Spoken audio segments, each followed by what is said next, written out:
Okay, in the list of our customers, we're currently displaying their name only.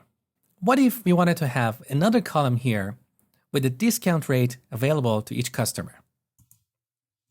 So back in Visual Studio, let's go to Views, Customers, Index,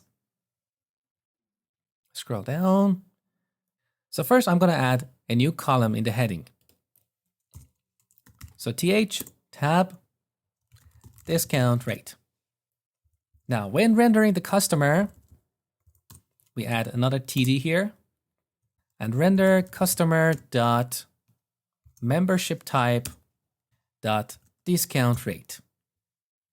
Save, back to the browser, refresh. We got an exception. Why? Because by default, Entity Framework only loads the customer objects, not their related objects. So membership type is null, and that's why we have a null reference exception here. Now, to solve this problem, we need to load the customers and their membership types together.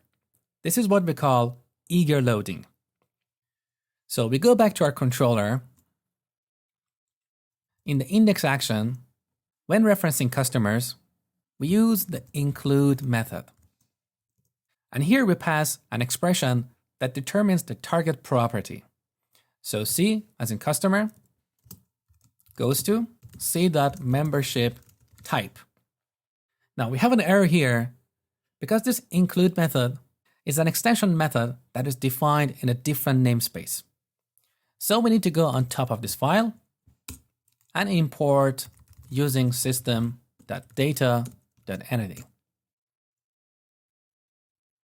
And the error is gone. Now let's build the application. Control-Shift-B. Back to the browser. Refresh. Beautiful. Now to make this a bit more user-friendly, let's add the % symbol here. So back in the view, I'm going to add % here. Razor View Engine is smart enough to understand this part is a C# expression and this symbol is just plain text. Save, back to the browser, refresh. There you go.